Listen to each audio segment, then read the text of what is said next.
Lawyer Olivia Taylor was one of the first to meet with Douglas Chappell. She was introduced by the head of the administrative offices of G.E. Schenectady.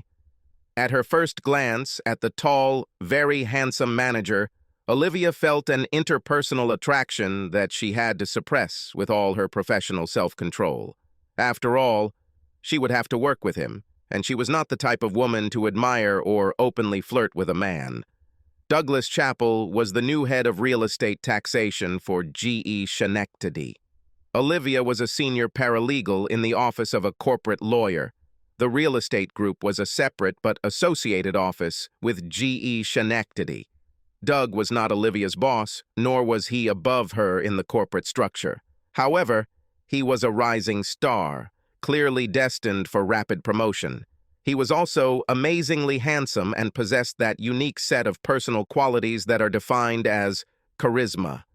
His arrival sent shockwaves through G.E. Schenectady's female workforce, from women in manufacturing plants to women in executive offices. Mostly women worked in the legal department, both at the clerical and professional levels, and this had a particularly strong impact. At first, Olivia was oblivious to the whispers and speculation among her female colleagues. It's not that it didn't concern her, it's just that she didn't allow herself to go down that path.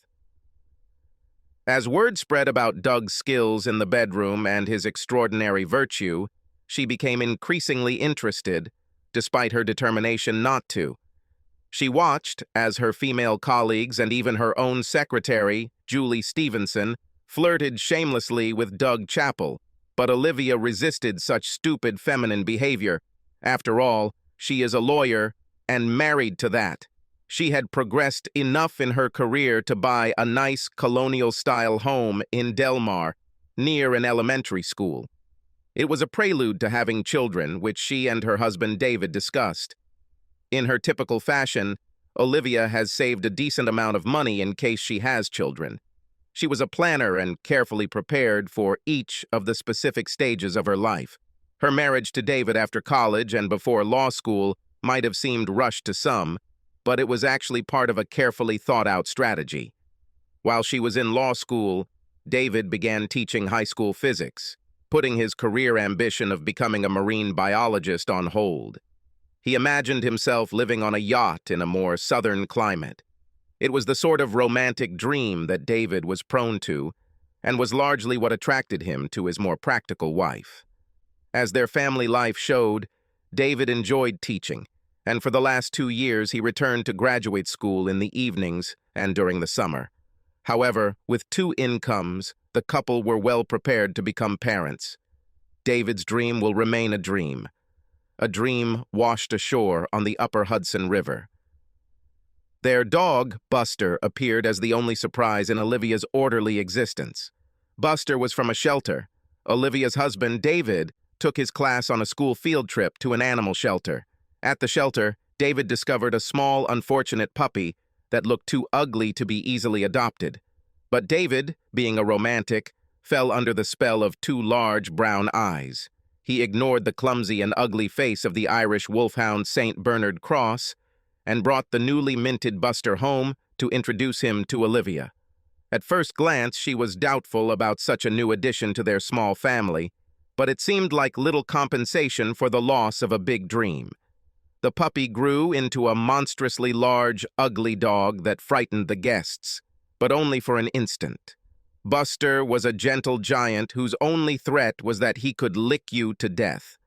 Olivia realized that she loved this huge beast almost as much as she loved her husband. They were 2 big and sweet creatures that looked strange and fierce, but inside they were loving and beautiful. Olivia had a house, a dog, and a happy, content marriage with the promise of future children. At least that was the case until Doug Chappell started wooing her. She was just his type, a beautiful girl turned into an even more beautiful woman. She had not yet lost the shyness and trepidation of her youth, and there was still in her appearance the innocence so attractive to a young wife. But most of all, she avoided him. For a man who enjoyed easy success with women, the ones he had to woo were always more desirable. Walking into Olivia's office one afternoon, Doug said, Something needs to be done about these triple-priced rentals in the city of Colony. He moved around Olivia's desk until he stopped, almost touching her. He leaned one arm on the back of her chair and with the other pointed to the spreadsheet he had spread out on her computer desktop. GE's real estate team has a strong track record of successfully fighting property taxes. However, the city of Colony was a formidable opponent. The city experienced significant commercial expansion beginning in the 1960s and was vigorous in protecting its taxes. "What are you offering?" Olivia asked Doug. At these words, she turned in her chair, finding herself practically between his arms. She was close enough to feel the warmth of his body and felt his almost magnetic pull. "I thought that since, according to the lease agreement, we have the rights of owners, we would file a claim for the assessment of the property. Total?" He looked her straight in the eyes, answering, "Yes, everything. I don't like to leave anything unfinished." She sensed that he was talking about more than just rent, and it stirred up in her an unbidden emotion that was both exciting and frightening. "This is a big deal. You will see there is strong protection there. I believe that a vigorous attack can always overcome the defense." Olivia began working on tax cases with Doug. He hired independent assessors and conducted the initial tax challenge, while Olivia began preparing motions in the case. The city did not change its assessment, which was almost everywhere the standard 150% of the cost, rather than the actual cost, as required by law. However, Olivia had to do a lot of work preparing these cases for trial. Doug kept this job under personal supervision, which required him to communicate a lot with Olivia. He wasn't kidding, making serious attacks both in tax matters and in Olivia's resistance to his sexual advances. She fought with all her might, although she wanted nothing more than to capitulate at his first attack. She was a normal woman with all the desires a woman could have, but her own inexperience added to her problems. Sexually, Olivia did not know any man other than her husband. He was the first for her, just as she was for him. Her plan was to remain faithful to each other until death do them part, but she couldn't help but wonder what the other man would be like. She had no doubt that Doug was extraordinary in bed. There were several women in her own office who allegedly kept his sheets warm, including Olivia's secretary, Julie, who had a 2-month affair with Doug. Julie boasted about her adventures with him and ended the relationship only when her husband began to suspect something. Julie's husband was not the patient or understanding type. Olivia is not Julie, and although Olivia's husband, David, was not a jealous person, his trust and unconditional love did not allow Olivia to betray him. She wasn't a traitor. Olivia wouldn't go behind her husband's back, but Doug was hard to resist, and deep down she knew she didn't want to resist. It's not that David was a wimp in the bedroom, but he was ordinary, above average height, below average looks, and averagely gifted where it mattered. If men are judged by character, David was a prince. He was definitely Olivia's prince, and she knew it from their first meeting, when they sat next to each other in freshman biology class. They simply suited each other in many ways. She loved David, but there was something about Doug that made him irresistible. True to his word, Doug decisively went on the offensive. He flirted shamelessly. He praised her hair, shoes, dress, all the jewelry and costume jewelry that she wore. If she were honest with herself, Olivia would admit that almost from Doug's first appearance at the GE office, she began to dress differently. She stopped wearing pants to work. The striped jackets from her lawyer's suit were complemented by skirts, and each time they became shorter and shorter. Everything about Olivia began to change, from the way she styled her hair and the way she smelled it, to the lace tops of the stockings that replaced her tights. Outwardly, Olivia, caught in the corset of external decency, resisted, but the sensual woman inside her made her way out. Doug Chappell knew how to cut women's corsets. He suggested having a work lunch, but off campus, where they could work undisturbed and have a drink after lunch. "Just one," he said. "You deserve it." Drinking would lead to a late return home. At first, David was waiting for her at home with Buster. But as summer turned to autumn, David was often not at home. He said he was working on his boat. During his first summer of teaching, he purchased a small sunfish boat and learned to sail Lake George. Eventually, David began working at the Albany Yacht Club during his summer vacation, earning just over minimum wage. Olivia believed that this would help him realize at least some part of his dream. This supplemented the funds they were saving for their children, a kind of children's fund. Olivia couldn't protest that David wasn't home since she was so often late, but Buster was always there to give her a questioning or accusing look. Whether Buster knew about her internal conflict and how dangerously she was going to the edge, he could not say. David, if he suspected, pretended not to notice. Things were clearly coming to a crescendo when the long New York winter arrived with an October ice storm. David had what he would call a non-working day. It's not that he hated teaching. In fact, he liked this activity. This is a much more difficult profession than people think. There is a lot of politics with a small p in it. You have to listen to the bullshit that school administrators spew and then figure out how to get the job done in spite of it. You have to deal with the machinations of fellow teachers, listen to their complaints, and avoid getting involved in their personal lives and professional grievances. And then there are the parents, either too involved in the lives of their children or too indifferent, since there is never a middle ground. Finally, the work itself. In 9th grade, David taught 3 general physics classes, with an average of 26 students per class for a total of 78 students. Year after year, they passed through his class, not understanding the physical world around them and caring only about who they were dating, what their favorite pop star or rapper was doing, and most of all, how they looked and how they were perceived by their fellow 9th graders. He would be the first to admit that he has an easier time than the teachers of English, mathematics, or, God forbid, social studies. Physics was a subject that could attract the attention of students, especially if you make a small explosion at the beginning of the lesson. It is easy to attract their attention. It is more difficult to keep it. And in this sense, he had the most difficult job, to find a way to convey the rules of the universe to the future builders and shapers of our society. He understood how dangerous ignorance of physics could be for society. His responsibilities were complicated by administrators, parents, politicians, religious leaders, and a grossly ignorant society that viewed his work as simply preparing students to take a series of standardized tests designed by fools for the ignorant. David had a job that could easily be hated, but which he accepted with joy. However, he reached a point where he began to fear his future in the classroom.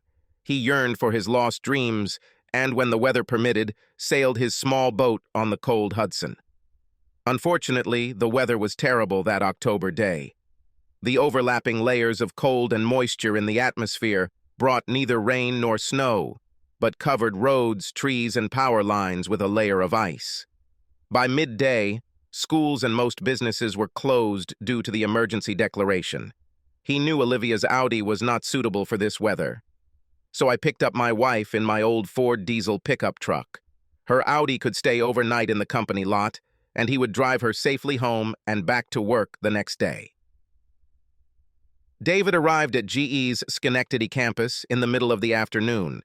He expected to have to drag Olivia out of the office early, but found that most of the GE site was already empty and was surprised to see Olivia walking away from her building. However, she was not alone.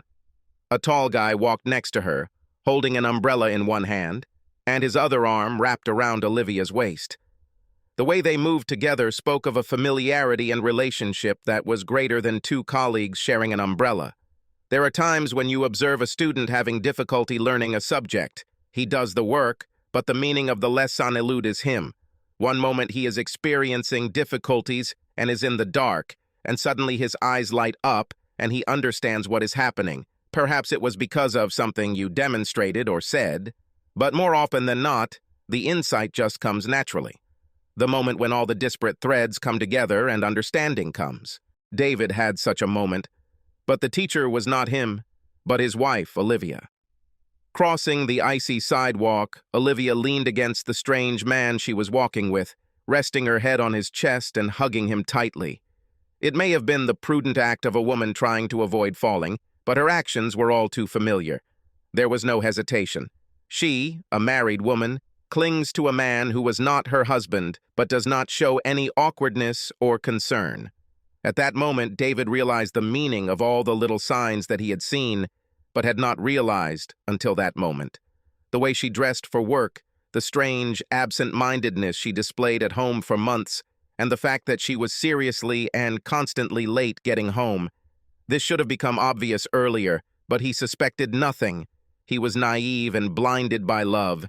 His first instinct was to leave, but he wasn't like that. He turned his truck around and smoothly stepped on the gas pedal, causing his truck to come between the couple under the umbrella and the entrance to the parking lot. Olivia and Doug looked up as the truck stopped, blocking their path. Doug looked like he was going to yell at David, but before he could, David rolled down the window and leaned out. "I thought it wouldn't hurt to give my wife a ride home," David said.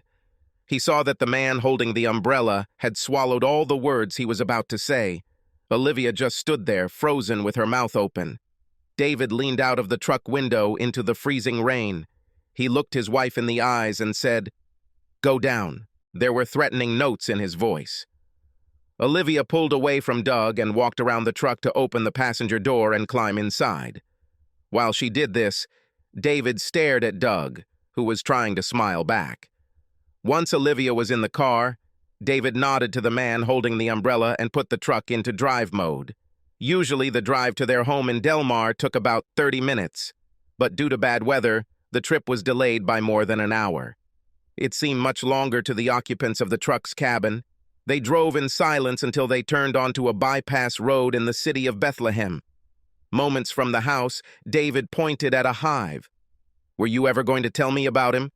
David asked, his voice barely a whisper. Olivia was looking out the passenger window and didn't turn to look at him. She thought about denying everything, but then decided that there was nothing to deny. "No, because there's nothing to tell," she said. "Doug is my colleague. I like him and he likes me." "Do you communicate as closely with all your work friends?" "No, of course not," Olivia said, and paused briefly before continuing. "Doug is something special to me. We are close to him in something more than simple friendship." As his Ford turned onto Delaware Avenue, heading toward Del Mar Place and their small 3-bedroom colonial, David considered his wife's statement. "How far does this friendship with Mr. Umbrella go?" "His name is Douglas Chappell. He works in the real estate department." "So he's just a colleague," David said, pronouncing the words with such sarcasm in his voice that it was clear that he didn't believe in them. By this time, they had reached the driveway and side door of their house. Without responding to David's accusations, Olivia jumped out of the car and rushed into the house. David backed the truck into the garage before going inside. By the time he walked through the kitchen door, Olivia was upstairs in the master bedroom. Just outside the kitchen door, Buster was waiting for his walk. Despite the inclement weather, the man and his dog went outside. They walked toward the elementary school and its outdoor playing fields, empty in the freezing rain. Buster wasn't worried about the weather. He seemed like an animal made for testing. By the time they returned, they were both soaked through. They went down the side door into the basement, where David threw his wet clothes into the wash and pulled clean ones out of the dryer. Buster shook himself off to dry himself, but David helped him with an old beach towel he kept in the basement for that purpose. When they went back to the kitchen, they found Olivia waiting for them in a terry robe and sitting at the kitchen table with an open bottle of wine. "We need to talk," she announced, pouring wine into 2 glasses. David took a seat at the table but did not sit opposite her. He sat at the end so that she had to turn to look at him. It also allowed him to turn around so that she couldn't look him straight in the eye. Olivia's tone was gentle but firm. "I want you to know that I love you and am very happy in our marriage," she began.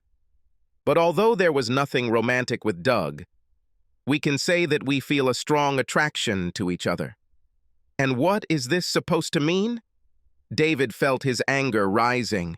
It wasn't just jealousy that overwhelmed him. He felt deep resentment and a feeling that he had been betrayed. Olivia was his only love. In truth, this was his first and only relationship. She was his first girlfriend, and with her, he found a sense of satisfaction and togetherness that filled the void in his life.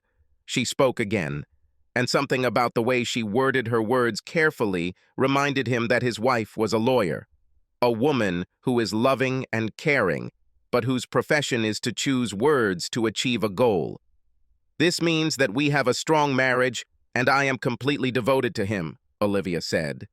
"I love you, but no more than you. I am able to control my every desire.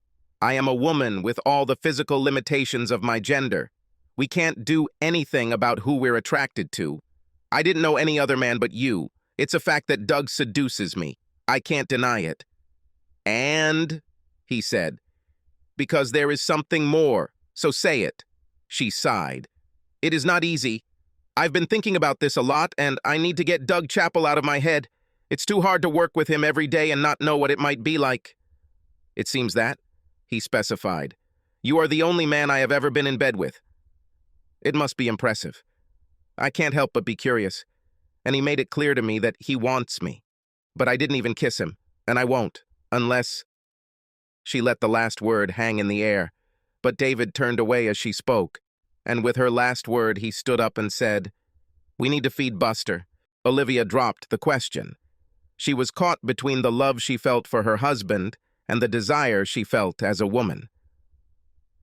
3 weeks have passed since the ice storm. The weather changed, and it was an unusually warm November.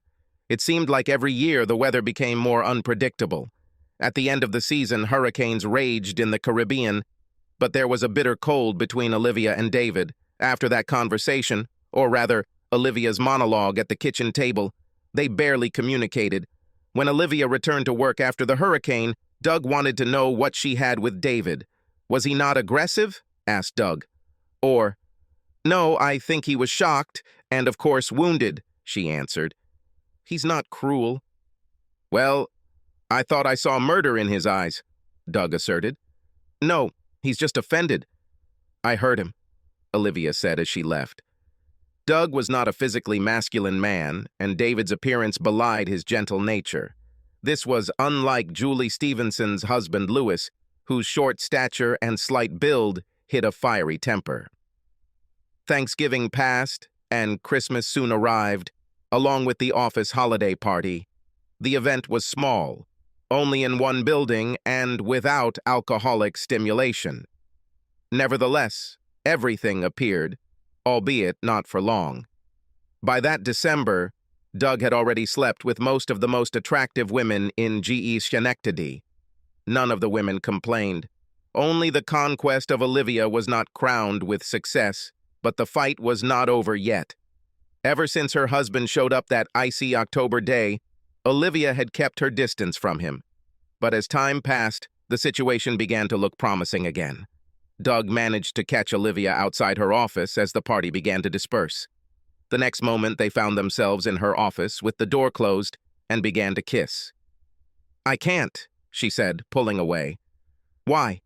You said your husband wouldn't cause us any problems. It's still treason. I owe David more than that." "What do you owe yourself?" he said. "You know what you want. You can't deny it." He pulled her into a tight hug and kissed her. No matter how hard she tried to resist, she responded and put all the heat of her barely restrained passion into the kiss. It took all her will to break free. "I'm sorry," she sobbed. "And we almost don't have time," said a frustrated Doug. "What?" "I'm being transferred to headquarters in New York. I'll be leaving at the end of January." "This has not been announced yet. It won't be officially announced until the 1st of the new year, but I was told to prepare for the transfer." With these words, he kissed her again, but Olivia continued to refuse him. On the way home, Olivia thought about her situation. She wanted Doug, but not forever. His departure was a good thing, but she felt like she was missing something that wouldn't happen again. She loved her husband, David, and wanted to have a home and children with him. Suddenly, however, motherhood began to seem like a trap that would slam shut before she could experience life. Doug asked what she owed herself. Shouldn't she have some experience before she gets old? Will she really miss the chance to be with a man like Doug Chappell? If he left, she would miss her opportunity, and she knew that such a chance would not come again. By the time she pulled into her driveway, she had convinced herself that she needed to be with Doug at least once before he left for New York. But she had no intention of deceiving her husband. She will talk to David and explain that she needs this one opportunity to experience something different. In some ways, Doug's imminent departure makes things easier. It would just be this one time, and then he would leave and she and David could go back to the comfortable life they had, but she would still have this experience. It was necessary to find the right moment to broach this topic with David. She didn't want to talk about it as a fait accompli. This should arise in a discussion in which they could reach an understanding, a starting point to do exactly what she wanted. Of course, she didn't see it that way at all. Usually they talked and she got her way. Few marriages become truly equal. In most of them, one side dominates. The degree of dominance is what causes friction, but in the case of Olivia and David, she dominated, and there was almost no friction between them. So far, on every issue in their marriage, David had completely agreed. However, unfortunately, this is why Olivia's current desire was about to explode into a growing earthquake. She decided that the best time to impress David with the fact of her desires would be right after dinner and before they retired to the bedroom for sex. Olivia chose Sunday evening after the office holiday party. She cooked David's favorite roast for dinner. After dinner, I tried to clean up while David lay on the sofa and watched one of his nature shows. About 9 o'clock, she slid next to him on the sofa. He turned to her, catching the faint scent of her Chanel perfume. Before he could speak, she kissed him on the lips and then said, "I want to talk about the problem between us." "Problems?" "About my attraction to Doug Chappell." "Is this Doug, Mr. Umbrella?" "Yes, the man is in the parking lot," she said. "I'm attracted to him." "What does it mean?" "He wants me sexually," she said, and paused. "And I want him." She felt his body tense next to her, and then he pulled away. Not wanting to accept his refusal, she pressed her whole body against him. She laid her head on his chest and took his hands in hers. "It won't change how I feel about you," she said. "I will always want you. It's just that now, at the moment, I want him, and then only physically." David didn't like it. He gently pushed her away and held her at arm's length. In response, he made her look into his eyes. "What are you trying to tell me? Did you sleep with him? Because that's not what a wife says to her husband unless she confesses something." She smiled and looked into his eyes again. "I would never sleep with him," she began, "without telling you first." "So what are you telling me now?" he asked. "I'm saying I want to have this affair before we have kids." We had saved enough to have children, but we were hesitant. We waited. I waited. And now I understand why. Why? I have never been with another man. I didn't know what it was. I was too controlled when I was young. I haven't experienced life. Was too busy studying to enjoy college or law school. I just want this one fling before we start living a good life, a great marriage and kids. I only want one short meeting. "You want to have an affair with Mr. Umbrella?" he almost shouted. "No," she answered, "just one meeting. He gets promoted and moves to headquarters in New York. He leaves after the new year. I just want to spend a couple of days with him before he leaves. Weekend and nothing more." "What if I refuse?" David asked, although he already knew the answer. "I was hoping that you would understand that I need this experience." She didn't give David a chance to respond, but she kissed him and snuggled close to him. Everything will be fine, she thought, as they began their usual dance of love. On his part, the lovemaking had a bittersweet undertone. Something was lost. She was the only woman he had ever known, and until a few minutes ago, she was the only woman he expected to know intimately. Olivia decided the matter was resolved and told Doug that her first weekend in January would be his. Doug's house was on a quiet street in Niskayuna. For the area, the house was a modest three-bedroom split level, in an area that preferred five-bedroom colonials with a center hall. As agreed, his attached garage was open, waiting. Olivia parked her Audi next to Doug's Porsche. He was waiting for her in the living room with an open bottle of wine. For a moment, he was underneath her in the living room as she walked down from the garage to the main floor. He got the full look from the short black dress that hugged her body, highlighting the fullness of her breasts and the seductive curve of her hips. She saw a mixture of lust and anticipation in his eyes. It was so different from the look her husband had given her when she left him just 20 minutes ago. David's eyes were sad. There was a pain in them that she would like to take away if she could, but she had told him that it would only be one time, and then she would be his forever. They will have children together. If, thanks to love, their marriage can survive a small affair, then it will be reliable. Their marriage can be considered strong. She told her husband about this because she sincerely believed in it. What she was about to do was an adventure and nothing more. She wanted to strengthen their marriage and, she hoped, her love for her husband. Something in her believed that she had already done the latter. Her body was tingling with anticipation, from her fingertips to the soles of her feet. Her mind was buzzing with excitement. Their bodies moved simultaneously, as if drawn by an invisible force, and met in an embrace in the center of his living room. Doug kissed her, wrapping his arms around her, but pulled away and said, "One glass of wine, and then we'll go out to dinner. I have tickets to see the band's visit at Proctor Music Hall." Doug knew how to express his gratitude for his conquest. Give her wine, treat her to dinner, and show her how to have a good time. He enjoyed his triumph and assured himself that he was giving as much as he was taking. "I'm all yours this weekend," Olivia assured him. They dined at a romantic Italian restaurant in downtown Schenectady and enjoyed a show at a converted and remodeled vaudeville theater. They drank very little, but when he brought her to his home, he opened a bottle of champagne. They drank during their weekend together and then went to the bedroom and began to satisfy the attraction that had brought them together. He undressed her as if unwrapping a priceless piece of art and told her how beautiful she was. She saw that he was enjoying her body. He appreciated her in a way she had never experienced before. She felt as beautiful as he described her, here with this most handsome of men. His hands danced over her body, driving her desire to the limit. She pulled his shirt away from his chest, revealing the dark hair that covered his chest. It was so different from her husband's almost bare chest.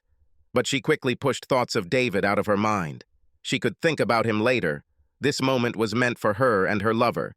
They lay down in his double bed, the satin sheets of which were made for sex. He started taking off the lace lingerie her husband had bought, but she had never worn it until now. She unzipped his pants and he tossed them aside.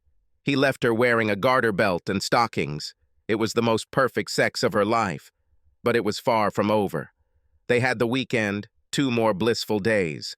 Sunday came too early. They spent most of the weekend in bed.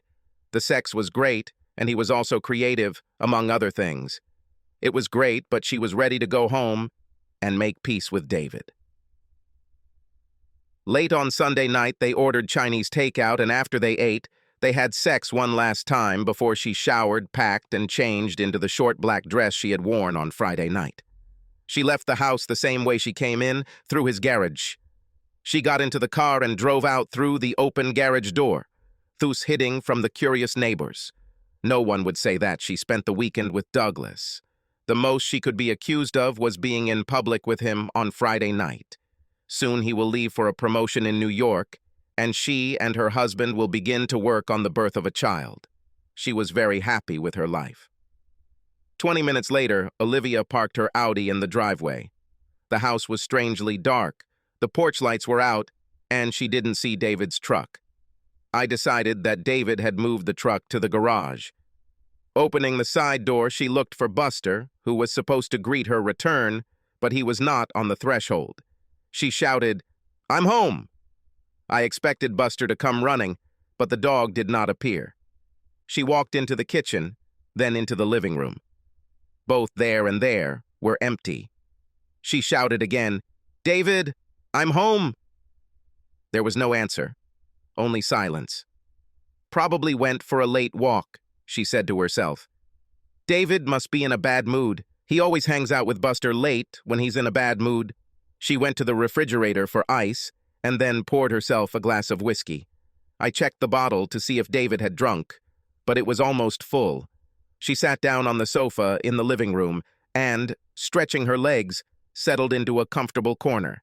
She was very tired, but knew that she had to wait for David to return to show him that nothing had changed, except perhaps that her love for him had become even stronger. From now on, he will be treated like the prince that he is. Despite her good intentions, Olivia fell asleep. I woke up to the ringing of the front door. The hallway is next to the living room, and the front doorbell can be really loud. Olivia was surprised to see daylight streaming through the windows. She must have fallen asleep. As she approached the front door, her mind told her that something was wrong. Buster. He wasn't jumping up and down near the door. "Where is Buster?" she thought sleepily. Opening the door, she saw a tall woman whose hair was pulled back. She was wearing a cheap dark pantsuit. "Olivia Taylor?" the woman asked. "Yes. How can I help you?" Olivia answered. "Mrs. David Taylor?" "Yes. What's the matter?" "I'm Detective Sylvia Marks," the woman announced, flashing her gold badge. "Can I come in? I need to ask you a few questions." Olivia instinctively stepped back to allow the detective to enter, but then something dawned on her. "Oh no," Olivia exclaimed.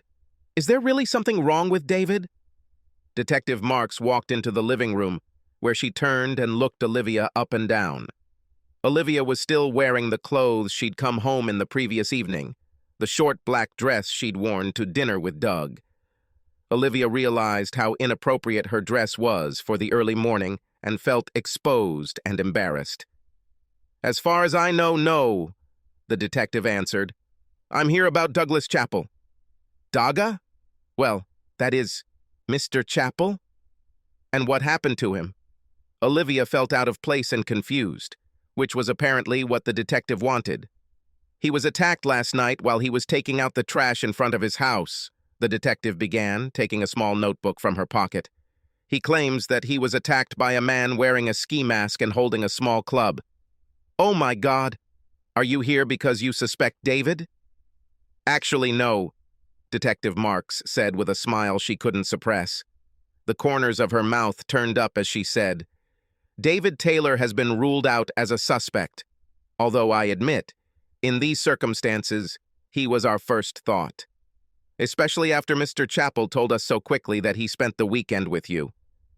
Detective Mark's smile turned into a slight smirk. Olivia felt bad and wanted to sit on the sofa, but in the end, she just collapsed on it. Detective Marks followed suit and sat on the edge of the overstuffed chair opposite Olivia. "You said that my husband is not a suspect?" Olivia asked, her voice shaking a little. "No. The manager and staff of the Albany Yacht Club say he launched his boat, Amor, and sailed south yesterday afternoon. Given the time of year, they decided it would be best to track him via his VHF radio and were able to determine that he was on the Hudson in the Poughkeepsie area at the time of the attack." "Boat?" Olivia asked, beginning to regain some of her professional composure. "He went out on the river in his little sailing boat in January," Olivia finished incredulously. Detective Marks turned to her notepad. Turning the page, she said, 12-meter Catalina, according to the manager of the yacht club. Apparently, he bought it in December and has been preparing it for the past month. They say he is lucky that there is so little ice on the river this winter. He is believed to be heading south. Olivia jumped up and ran up the stairs. Everything in the bedroom was in its place until she looked closer and realized that some of David's things were missing. Little was taken from his closet, filled with work clothes, but his dresser drawers were almost empty. However, it was on the chest of drawers that she found his note, or rather a greeting card, beautifully sealed in an envelope. The outside of the card read, "I can't express how sorry I am." There was a small poem inside, but she only glanced at it briefly because he left a handwritten note. Dear Olivia, I accepted a job in Florida at a small marine research institute. It's only an entry-level position, but it's already begun. I'm sorry to leave, but I can't stay in this marriage anymore. And I think you were right when you said, we have to experience everything in life before we really settle down. I'll miss you, but I'm not sure I still love you. I took the money I had saved for our children's fund and bought a boat so I could sail south and live there when I got to Florida. Do what you want with the house and the divorce. I hope you won't be angry and everything will work out for you with that guy with the umbrella. Goodbye, David Detective Marks. Heard Olivia's sad cry and went upstairs to find out what was wrong. Finding Olivia kneeling on the bedroom floor, she helped the woman up and onto the bed. Sylvia felt a little guilty as she sat Olivia down and asked if she could get the grieving woman a drink. Sylvia didn't really like lawyers. In addition, Sylvia herself lost her husband because of another woman and did not really sympathize with those who cheat on their spouse. However, now she was reacting like one abandoned woman to another. Let me make you some tea, Sylvia suggested. No, I can handle it, Olivia replied. Let's go back to the living room and I'll answer your questions. Actually, I only have one question. Have you ever seen Louis Stevenson during these last few days that you spent with Mr. Chappell? You mean my secretary Julie's husband? Yes, but I've never met him, and I have no idea what he looks like. I have a photograph of him, the detective said, and handed Olivia a photograph of the rude man. Looking at the photo, Olivia shuddered and said, Sorry, never seen him before. Well, it was just a possibility. The victim couldn't identify him, but I figured if he was following you both this weekend, you might have caught a glimpse of him. I didn't see him following us. Do you think he attacked Doug? Yes, he is a likely suspect, Sylvia began in a cold, professional voice. He has a criminal record for assault and a history of jealousy. Once your husband was eliminated, he became the obvious choice. He, of course, has an alibi provided by a group of friends. I was hoping you could match him with the crime scene so I could break his alibi. Sorry, but I can't help you. Will Doug be okay? He was beaten quite badly, especially in the genitals. He is in the hospital, but I would wait a few days before visiting him. Olivia nodded as they walked down the stairs. I won't be able to see him for a day or two, Olivia said. I will have to follow my husband and ask him for forgiveness. It can be difficult, Sylvia said. He might be floating under the George Washington Bridge right now. With that last comment, Detective Marks left the Taylor house. Detective Marks was wrong about one thing. By the time she left his former home, David Taylor and his dog Buster, aboard the 12-meter yacht Amur, had passed the Statue of Liberty and exited New York Harbor. David then turned to starboard and headed southeast, leaving New York astern and his marriage behind him.